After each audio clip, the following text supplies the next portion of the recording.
Bismillahirrahmanirrahim. Assalamualaikum warahmatullahi wabarakatuh.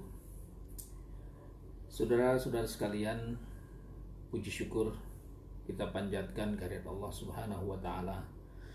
Alhamdulillah, pada sore hari ini menjelang menunggu saat berbuka, kita masih diberikan energi oleh Allah untuk bisa melakukan aktivitas pada sore di bulan suci Ramadan ini. Mudah-mudahan semua aktivitas kita selama satu hari hingga sore hari ini akan betul-betul menjadi catatan investasi di sisi Allah Subhanahu wa taala.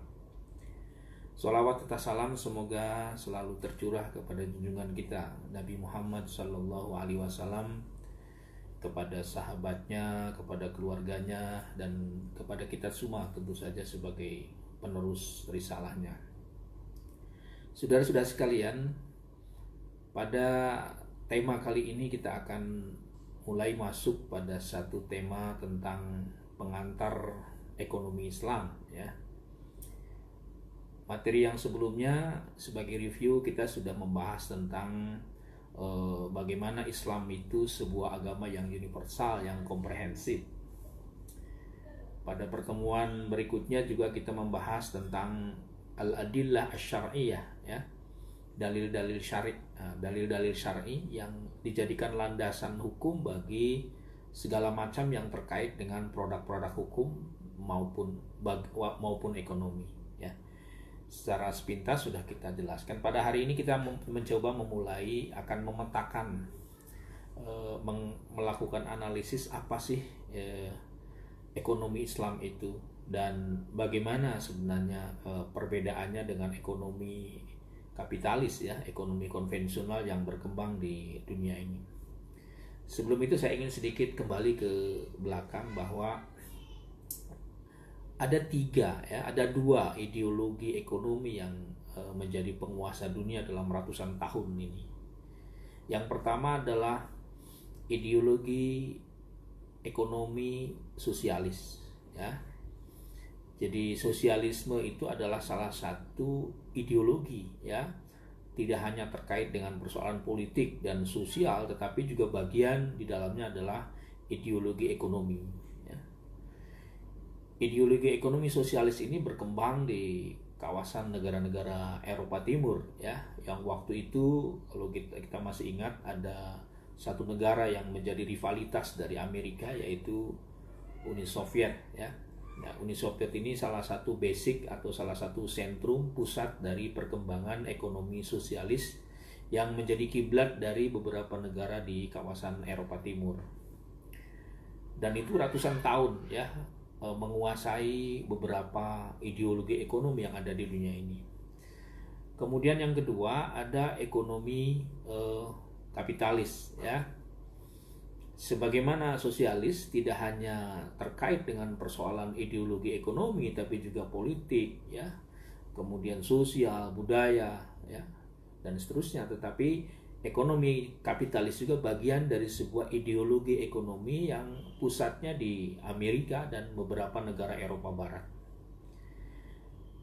Dalam rentang waktu yang cukup panjang, ya, bahkan ratusan tahun, ya, ideologi sosialis dan kapitalis ini sebagai dua ideologi yang melakukan rivalitas, ya, persaingannya luar biasa, ya.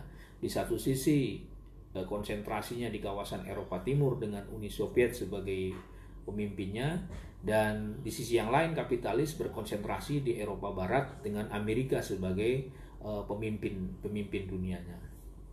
Itulah kira-kira dua ideologi ekonomi yang pernah dalam tanda petik, ya, mencengkeram dunia, ya. Hampir seluruh kawasan di dunia ini dikuasai oleh dua ideologi ekonomi ini. Tapi kemudian sejarah tidak selamanya linier. Ya. Kalau kita menggunakan teorinya Ibnu Khaldun, beliau mengatakan kira-kira bahwa sejarah itu tidak selamanya linier. Ya. Sejarah itu suatu saat akan mengalami titik tertentu dan kemudian mengalami fluktuasi ke bawah. Jadi tidak mungkin dalam sejarah peradaban manusia itu selalu berjalan pada posisi linier ke atas. Suatu saat akan turun ke bawah, akan mengalami fluktuasi, dan terus pada saat tertentu, pada titik tertentu juga menaik. Itulah kira-kira hukum sejarah yang diteorikan oleh seorang sosiolog Muslim, ya, Ibnu Khaldun, ya, yang kita kenal bukunya dengan buku Muqaddimah, ya. Karya spektakuler dari Imam Ibnu Khaldun adalah Muqaddimah. Nah, dia mengatakan bahwa sejarah tidak selamanya linier. Sengaja saya sampaikan teori Ibnu Khaldun ini untuk mengukur, sebagai salah satu kerangka teori untuk mengukur bagaimana sosialis dan kapitalis. Artinya apa? Berdasarkan teori sejarah yang dikemukakan oleh Ibnu Khaldun, sosialisme juga tidak selamanya berjalan linier. Pada titik tertentu kemudian akan mengalami turun ke bawah, fluktuasi. Ya. Bisa kita lihat misalnya ketika sebelum tahun 80-an dan 70-an ke belakang itu, sosialisme luar biasa menjadi rivalitas yang sangat kuat dari ideologi kapitalis yang dibangun oleh Amerika, ya. Uni Soviet sebagai penguasanya melakukan rivalitas dalam berbagai bidang, militer, politik, ekonomi, dan seterusnya, ya. Tapi kemudian tahun 1980-an kalau tidak salah, ketika Uni Soviet dipimpin oleh salah seorang presiden waktu itu, Mikhail Gorbachev, ya. Kita kenal Mikhail Gorbachev pada awalnya punya gagasan yang sangat spektakuler, ya. Dia membangun sebuah proyek Glasnost dan Perestroika, itu terkenal dalam sejarah Rusia, Uni Soviet. Proyek Glasnost dan Perestroika ini diharapkan menjadi sebuah media atau sebuah instrumen yang akan menaikkan Uni Soviet sebagai satu negara penguasa dunia. Tapi itulah sejarah, ya. Ternyata proyek yang ditawarkan oleh Mikhail Gorbachev sebagai penguasa Uni Soviet pada waktu itu mengalami kegagalan, ya, dan akhirnya runtuh, ya. Tahun 1980-an, ya, kalau tidak salah, Mikhail Gorbachev punya hutang besar terhadap keruntuhan negara Uni Soviet yang sangat besar itu. Akhirnya apa? Negara Uni Soviet yang menjadi imam dalam tanda petik sebagai ideologi ekonomi sosialis pun hancur berantakan dan menjadi negara-negara satelit, ya, menjadi negara-negara bagian yang kecil-kecil sampai kemudian sosialisme mengalami keruntuhan. Nah, ketika sosialisme runtuh di kawasan Eropa Timur, maka tentu saja yang menggantikan penguasa ideologi ekonomi dunia adalah kapitalis, ya. Kapitalis kemudian muncul sebagai salah satu atau mungkin satu-satunya, ya, setelah pengganti sosialisme, ya, pengganti sosial di kawasan Eropa Timur, bangkit kapitalisme di Eropa Barat dengan Amerika sebagai imamnya. Dan apa yang terjadi? Begitu juga hukum sejarah tidak selamanya linier. Ratusan tahun kapitalisme menguasai dunia, termasuk Indonesia adalah salah satu negara yang ideologi ekonominya dalam rentang sekian puluh tahun, ya, terkooptasi oleh ideologi kapitalis, ya. Tapi kemudian kapitalis pun belakangan mengalami keruntuhan, ya. Banyak para pengamat bahkan di kalangan internal pakar-pakar kapitalis menyatakan bahwa pada belakangan ketika terjadi revolusi sosial tahun 1998 kalau tidak salah, ketika terjadi krisis moneter di berbagai kawasan belahan dunia, ya, kapitalis mulai mengalami kolaps. Maka ada satu statement bahwa kapitalis telah gagal memberikan kesejahteraan bagi dunia. Tidak kurang salah seorang pakar, ya, arsitek ekonomi Amerika, salah seorang penasehat Presiden Bill Clinton, Joseph Stiglitz, ya, seorang pakar ekonomi yang beliau mendapat hadiah Nobel dalam bidang ekonomi karena berhasil membuat teori tentang ekonomi yang memberikan kontribusi bagi pengembangan kapitalisme di Amerika. Dia mengatakan bahwa, ya, singkatnya, kapitalisme sudah mulai mengalami kegagalan memberikan kesejahteraan bagi dunia. Nah, saudara-saudara sekalian, kita bisa bayangkan sosialis yang sangat kuat di kawasan Eropa Timur mencengkeram dunia, kapitalis yang sangat kuat mencengkeram dunia melalui Eropa Barat dengan Amerikanya, kini kedua-duanya mengalami keruntuhan. Ya, mengalami keruntuhan. Dan babak baru muncul sebuah ideologi ekonomi, yaitu ekonomi Islam, ya, ekonomi Islam. Tetapi yang perlu dicatat bahwa ekonomi Islam itu tumbuh bukan sebagai reaksi dan respon dari kegagalan kapitalis dan kegagalan sosialis. Ekonomi Islam itu tumbuh boleh disebut sebagai sebuah rekonstruksi sejarah di masa lalu. Ya, kalau kita kembali ke masa lalu, peradaban Islam itu punya glorious past. Ya, punya glorious past, punya kejayaan di masa lalu. Hampir 600 tahun ya, peradaban Islam menguasai dunia, ya. Itu salah satunya kekuatan ekspansi militernya, politiknya, ilmu pengetahuannya itu ditopang oleh kekuatan ekonomi. Lalu kita baca dalam sejarah-sejarah peradaban Islam, kawasan timur sampai ke kawasan Eropa di Sisilia itu dikuasai oleh umat Islam lebih dari 600 tahun lamanya. Ya, sebuah waktu yang tidak pernah tercapai atau tidak pernah dicapai oleh negara-negara peradaban manapun selain peradaban Islam. Maksud saya bahwa jauh sebelum kapitalis dan sosialis berkembang mencengkeram dunia, jauh sebelum itu peradaban Islam sudah menguasai dunia dan punya konsep tentang ekonomi. Hanya karena pada saat abad-abad ke-20 ya, memasuki abad-abad ke-20 terutama setelah terjadinya Renaissance di Eropa pada abad 15 sampai menjelang abad ke-20, terjadi penetrasi dari kalangan orang-orang Eropa terhadap negara-negara muslim ya, sehingga ideologinya diganti menjadi ideologi kapitalis dan sosialis. Tapi hari ini kita bisa menyaksikan kapitalis pun mengalami goyah, sosialis pun mengalami goyah, dan dunia sekarang mulai melirik pada sebuah alternatif ekonomi baru yang disebut dengan ekonomi syariah, ekonomi Islam. Nah, jadi sekali lagi bahwa pertumbuhan ekonomi syariah sekarang ini sebenarnya bukan merupakan respon terhadap kegagalan kapitalis dan sosialis, tapi memang ini sebuah rekonstruksi ya, sebuah rekonstruksi sejarah di masa lalu di mana Islam sebenarnya sudah punya konsep tentang bagaimana menawarkan pengembangan ekonomi dari sebuah peradaban. Nah, lalu sekarang pertanyaannya, apa sih yang membedakan antara ekonomi kapitalis dengan ekonomi Islam ya? Banyak orang yang seringkali mempertanyakan atau mungkin seringkali meragukan apa sih sebenarnya yang membedakan antara ekonomi Islam dengan ekonomi kapitalis.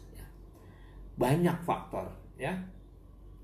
Ada satu kritik dari teman-teman kita di kalangan akademisi bahkan di kalangan pebisnis bahwa nggak ada bedanya antara ekonomi Islam dengan ekonomi konvensional ya.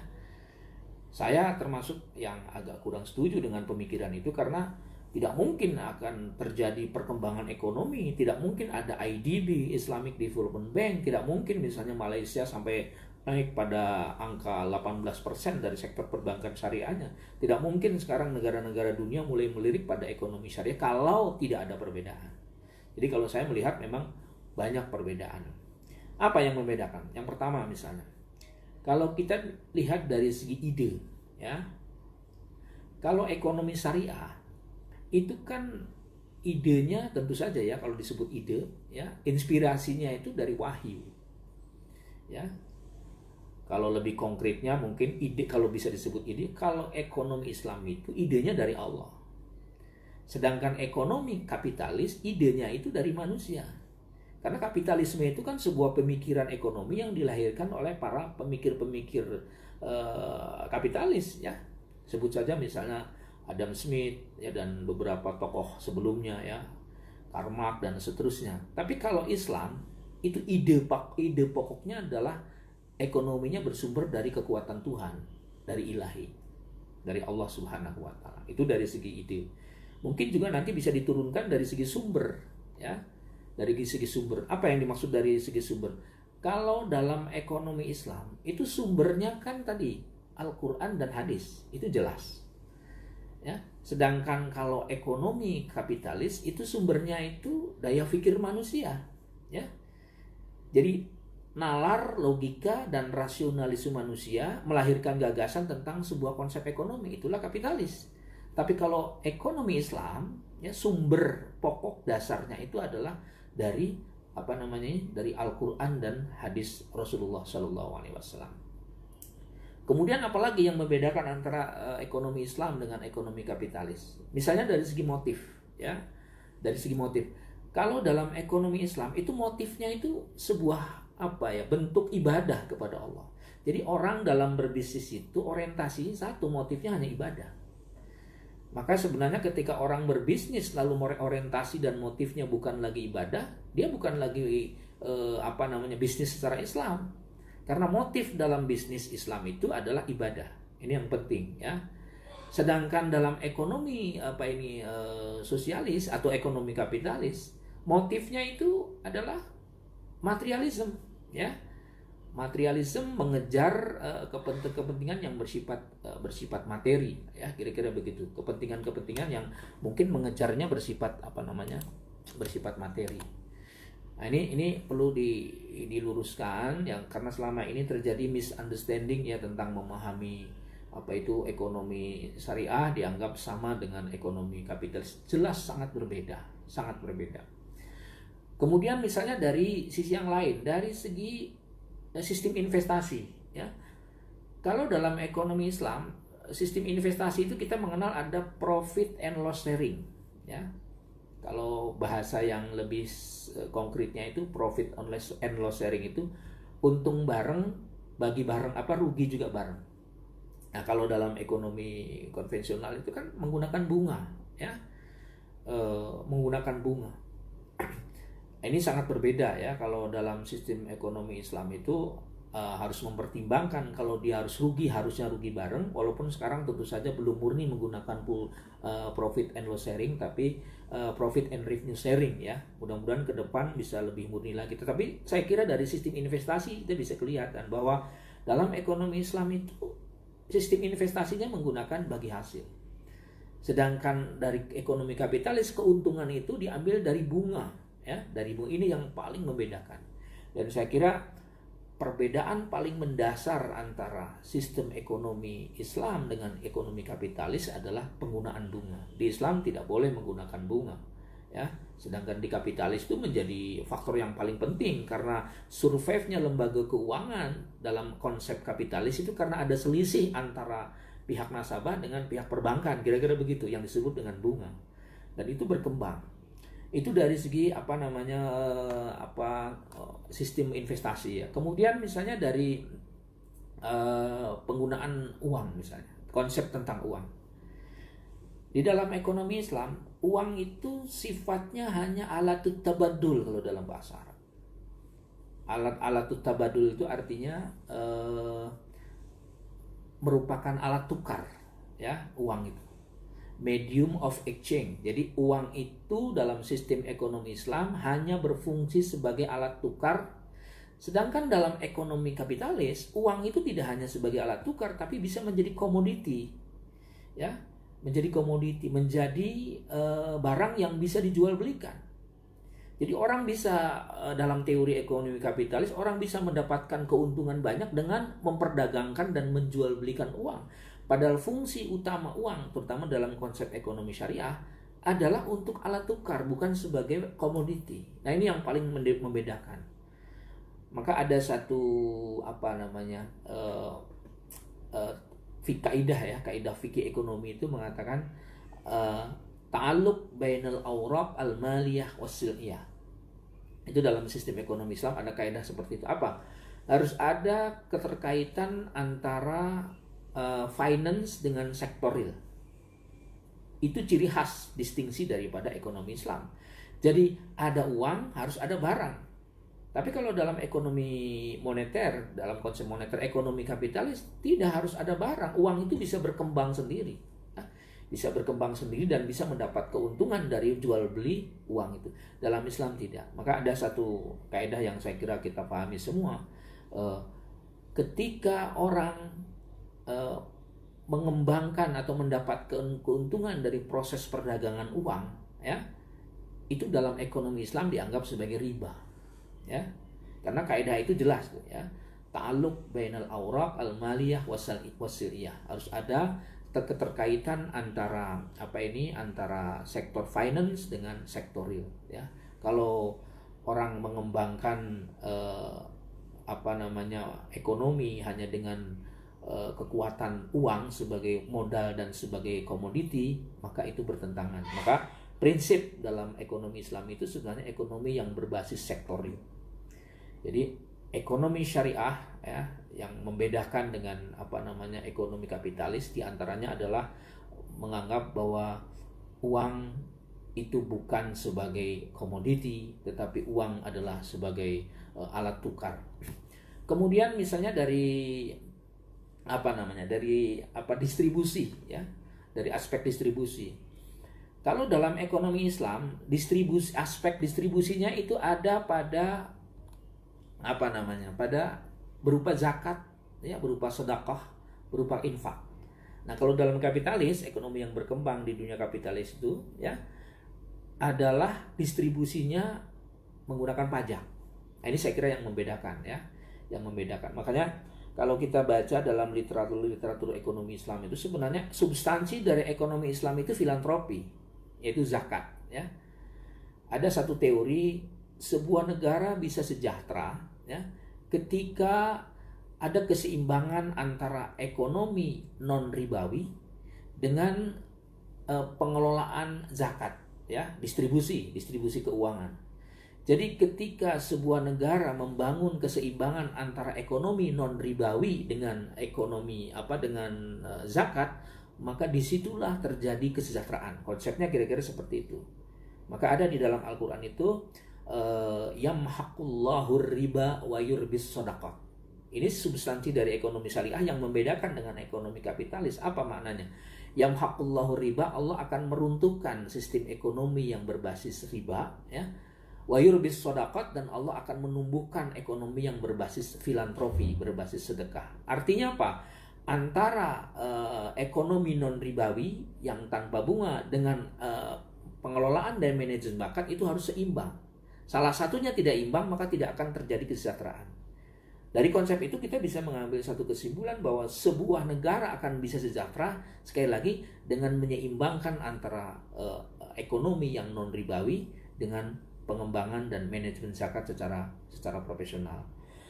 Saudara-saudara sekalian, ini tidak dikenal dalam sistem ekonomi kapitalis ya, terutama dari aspek distribusi ya, sama sekali tidak dikenal. Banyak sebenarnya beberapa temuan yang mungkin bisa kita jelaskan pada kesempatan yang lain, tetapi kira-kira itulah yang membedakan hal yang paling membedakan antara ekonomi Islam dengan ekonomi kapitalis. Jadi pandangan sebagian orang bahwa ekonomi Islam itu sama saja dengan ekonomi kapitalis, saya kira itu terbantahkan karena lebih dari 30 item perbedaan ya tentang ekonomi Islam dengan ekonomi kapitalis. Saya kira itu sebagai sebuah pengantar ya tentang apa dan bagaimana ekonomi Islam dan bagaimana perbedaannya dengan ekonomi kapitalis. Masih dalam bentuk pengantar pada kajian kita hari ini ya. Pada pertemuan berikutnya kita akan berbicara tentang hal yang lebih teknis ya terkait dengan produk-produk ekonomi syariah. Mudah-mudahan materi kita pada hari ini bisa memberikan sedikit wawasan tentang kesalahpahaman bahwa ekonomi Islam itu sangat berbeda dengan ekonomi kapitalis. Terima kasih. Mudah-mudahan ada manfaatnya. Saya akhiri. Wassalamualaikum warahmatullahi wabarakatuh.